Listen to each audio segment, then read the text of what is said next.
How minimalism helps you with traveling. The thing is about traveling, you kind of need to pack stuff. This means essentially what you are doing is you take the set of all items you own and try to choose the ones you actually can take with you, and basically reducing the stuff you own into something that is portable. Now, what is minimalism? Minimalism essentially is a method that states, or it's a method and a philosophy. The philosophy is like this. The general statement it tries to make sounds like this. The less stuff you own, the happier you will be. Or it doesn't necessarily mean you are happier, but it just means a correlation in other areas of life. For example, you are more clear, you have more focus because you don't see items all the time that kind of distract you. And also you have to think about the things you use. Therefore, the things you use become more, of course, also more used, but also more. They become more valuable to you because you appreciate them more because you don't have as much things. Okay, now the method is something different. The method that kind of follows out of this, as a result of this philosophy, is this. With every item you kind of have less, you actually have an increase in confidence, not really confidence, in happiness, in contentness. Is contentness a word? I don't really know.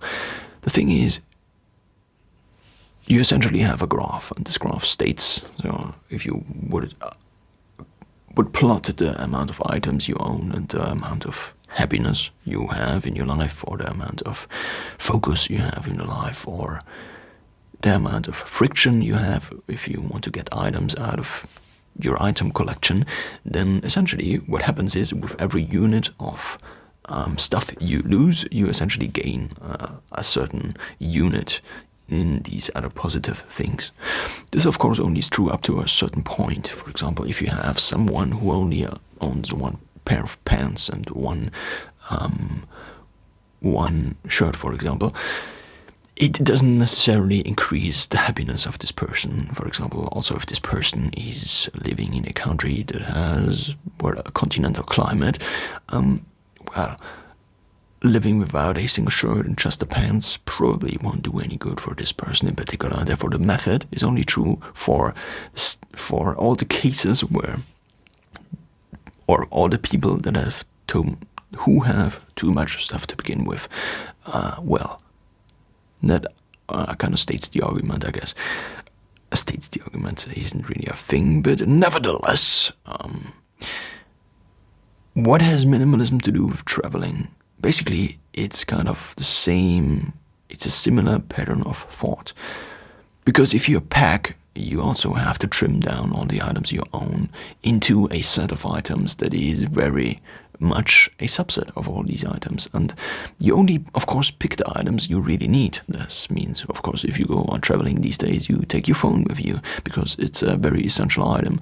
You also take the best clothes possible with you. Why? Because you want to look as good as possible while not carrying as much. Therefore, it just makes sense to compare these two, to compare traveling and minimalism, or to compare the method of packing things and minimalism, because it's essentially kind of a similar pattern of thought. Minimalism could be described as packing all day long, all the time. You essentially try to pack all your things for the journey that never really comes, but by packing all of these things, you are just getting a better life. What this meant for me is I search usually for items that have as much functions as possible. For example, of course, my phone these days. My phone is my camera for the most part. My phone is also sometimes my microphone if I don't have an external mic plugged into it. But the thing is, I can't just plug this mic into my cell phone. This means also I can record podcasts, for example, on the go. This means also I can record high-quality podcasts with this mic on the go because I don't even need a notebook. This could also mean I could use my phone for uploading the files into the cloud, and therefore not needing a notebook or a computer. This could also mean you have only one version of a pen if you really want to go really hardcore minimal. Why? Because then you don't even have to choose. It's also kind of minimalism, but much more functionalism, I would say. If functionalism is a word as popular as minimalism, which it isn't, then this would make sense. But essentially, functionalism, I think, is the better method. Why? Because essentially what you're trying to do with minimalism is getting rid of things. But getting rid of things, as we already discussed, is only useful up to the amount where all the things you own are functional, where all the things you own have value in your life and have an actual function. So for me, what I condense this down into is the following. Either something has a function or it doesn't, and if it doesn't, then it has no place, essentially, in my life. And what this means for me is I have the active items, the items I use. Basically, out of these items, I also build my travel sets. Basically, I also have different sets of stuff. This is another idea. Basically, I mean, you probably already have implemented this, but what I essentially did, for example, for my toiletry bag, is I just use nowadays my toiletry bag also as my main bathroom holder for things. I don't know, bag. I just use it in my bathroom. I just hang it up on there, and whenever I go somewhere, I just take it off and I just pack it together, and that's it. It's the same with my rucksack. It's always packed. This means, of course, for example, I have stuff like the power bank not in my rucksack because it's always charging. Therefore, whenever I need to go and I need to grab a power bank, I can just take it. Of course, this behind me doesn't really look minimalistic, but to me it kind of is. And I will tell you why. Because all the things I have in here are things that have a function for me. We could take a look around, but I don't think this would be I mean, this is not a room tour or anything like this. This is the comparison between minimalism and traveling. But for a mental note, for example, in this thing here, I only have things that are connected to old school analog documents. And since I don't use analog old school documents anymore, I have basically reduced all my files into 4 big files, and they fit into one box. And everything else is already scanned and online. Basically, not really online. Sometimes it's online, sometimes it's not. I essentially also have all my files in a cloud. Why?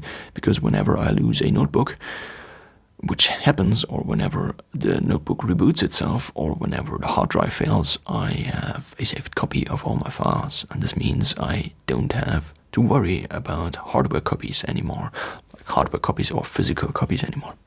So now, back to functionalism or minimalism and traveling. Why is this so crucial? I just show you my bag real quick.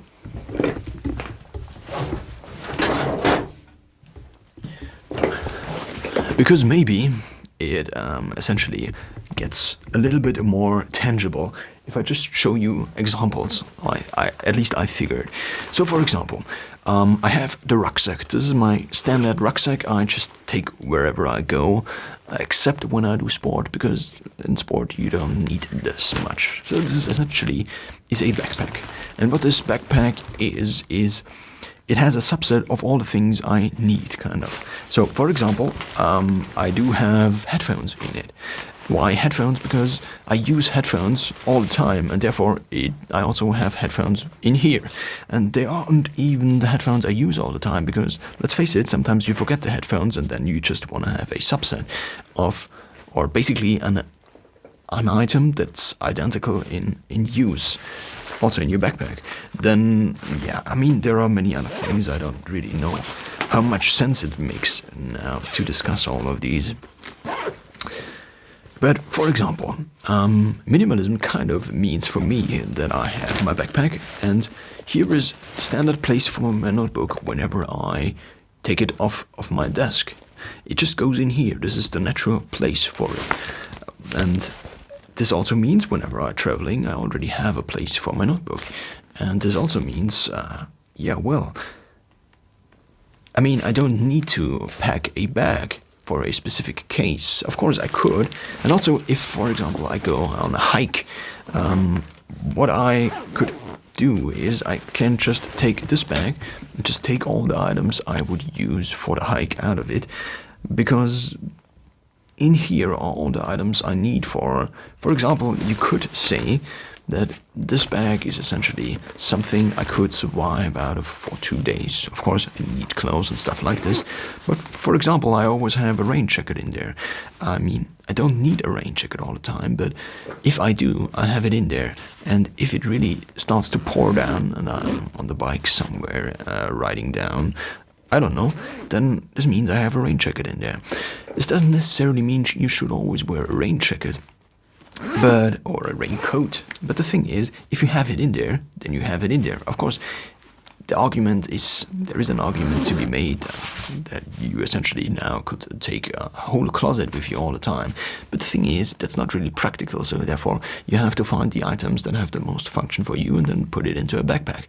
And then whenever you leave, you just take this backpack and your phone and your keys and you're ready to go, kind of. Of course, you also need jacket, but this is or a jacket if it is winter, or a hat. But for example, I also have in winter times just a hat in here whenever I forget to take the hat. This means it's essentially a backup for you, not remembering all the things. So back to traveling and back to minimalism. Why minimalism and why traveling? It essentially is kind of the same thought and the same idea. It has similarities, and these similarities are, for example, that you have to know which things you own. So, for example, in the past, what I often ended up with when traveling, I just took all the things out of my home, basically, and threw them into a backpack. And then I had my backpack, and I just didn't know where the things were, because essentially I had only put them in this place exactly once.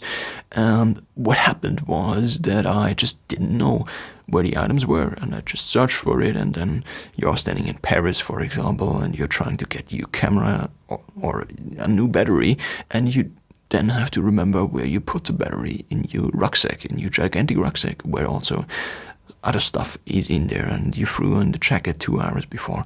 The thing is, if you don't have a standardized rucksack where every item has its place, then you basically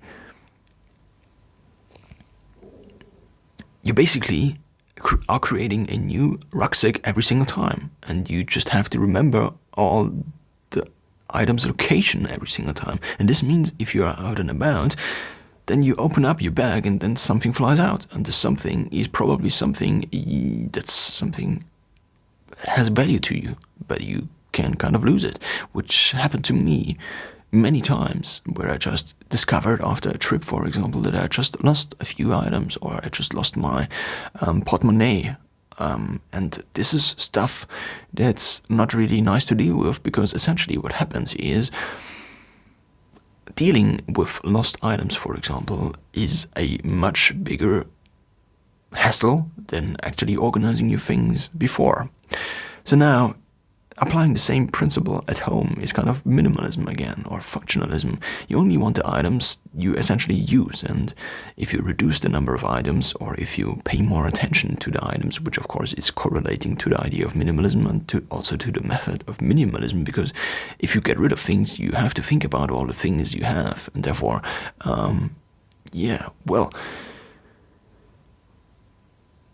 you have to know if an item has a function or if it doesn't. And if it doesn't, then, well, sort it out. So minimalism and traveling are kind of very similar patterns, as I already said. This means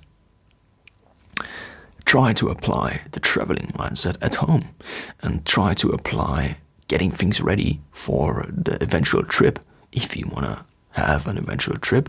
Makes sense, because it's also just a thought pattern, a method that actually, in the end, makes your life better, by making it more organized, by making it more structured, by making it more efficient, and maybe also by getting rid of more stuff or by owning less stuff, which is of course only possible to a huge chunk because of today's technology, but why not use it if it already exists?